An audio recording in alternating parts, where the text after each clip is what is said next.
I'm in a season of my life where it's more challenging for me. I'm a guy that's usually hovering somewhere around an 8. And the last couple of months has just been really challenging. So I would say I'm at a strong 6. Yoga, meditation, talk therapy has been huge for me in this season of my life. I am whole, I am full, I am abundant. I am whole, I am full, I am abundant. I am whole, I am full, I am abundant. Affirmations are huge. They're so powerful because you have to approach success and failure the same. If you want to stay healthy, you have to know who you are and you have to speak that over your life. There's some seasons that you're on the mountaintop and there's some seasons you're in the valley. And so this is one of those seasons where it's been challenging and new things are thrown at me and I'm learning new ways of coping and dealing and overcoming.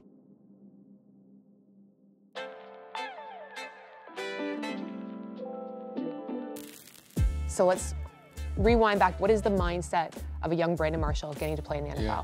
I would say just a beast, just like a machine, right? Just every day the same thing. How can I get better? What weight do I have to lift and move, and where do I have to run? Who do I have to study? What do I have to study? My childhood dream came true. Catch is made by Brandon Marshall, and Marshall still on his feet. Marshall is inside the 30, inside the 20. How do you like that? The rookie from the University of Central Florida, Brandon Marshall. So with everything going so well, at what point did you realize something was wrong? I can't really pinpoint one thing. There was a DUI, there was false imprisonment where I wouldn't let my girlfriend leave the house. There were so many things, but what ended up happening was I went through a clinical evaluation, neurological evaluation, diagnosed with borderline personality disorder. Borderline personality disorder, best way to describe it is like emotional disorder. Can you manage, can you cope with just whatever's happening, right? What you feel is normal, but do you have the skills and tools? And that's where dialectical behavior therapy comes in, where you pick up the skills and tools that most people have naturally, but you don't have, right? And so you're able to just self-regulate, get yourself back down to baseline in any moment, good or bad. What did you know about borderline personality disorder before your diagnosis? Not a damn thing. Because as an athlete, you gotta think, you know, what's the play?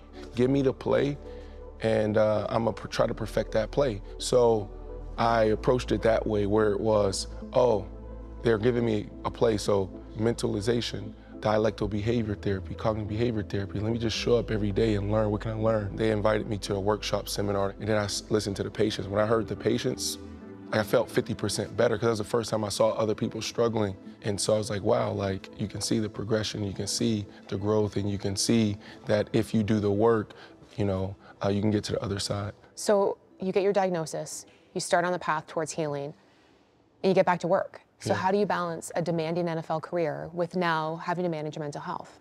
Well, actually, I don't think I was healing then. I think I'm healing now. I think then it was, I'm suffering in silence, right? You know, because all the stuff that you can see and read about myself or other people that may be in the news, that's just the tip of the iceberg. What else is going on behind the closed doors? What don't we see? And so I just felt so inspired back then to tell my story and just make it an everyday conversation. When you look at the current state of the NFL now, has the league come a distance from where it was as far as stigma for mental health, as far as support for players with mental health? Absolutely. Back then, you know, everybody thought like, well, this player may not be good enough. He's dealing with anxiety. He may be dealing with substance abuse challenges. He may be dealing with depression. I don't know what's gonna happen to our investment. Now, I feel like the sentiment has shifted towards, oh, like this is a great investment, because we're all dealing with stuff. All of our players are dealing with something, just stress. So what are some of the tools you use now to help you with your mental health? But meditation and yoga are huge for me.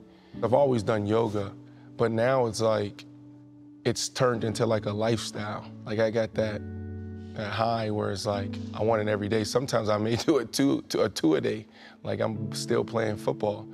And on the mat, so much comes up. So much comes up. So that's why, like, you won't be able to see everything on my mirror, but whatever's coming up on the mat, like that's what I'm writing on the board. I'm writing on the mirror. Bell Let's Talk is such a huge initiative each and every year. Why do you think it's important to talk about it? You're an expert at what you do, right? Sometimes. Yeah, you are, right? And I would say I was an expert at what I did, running routes, catching balls. There's experts with the mind, the brain.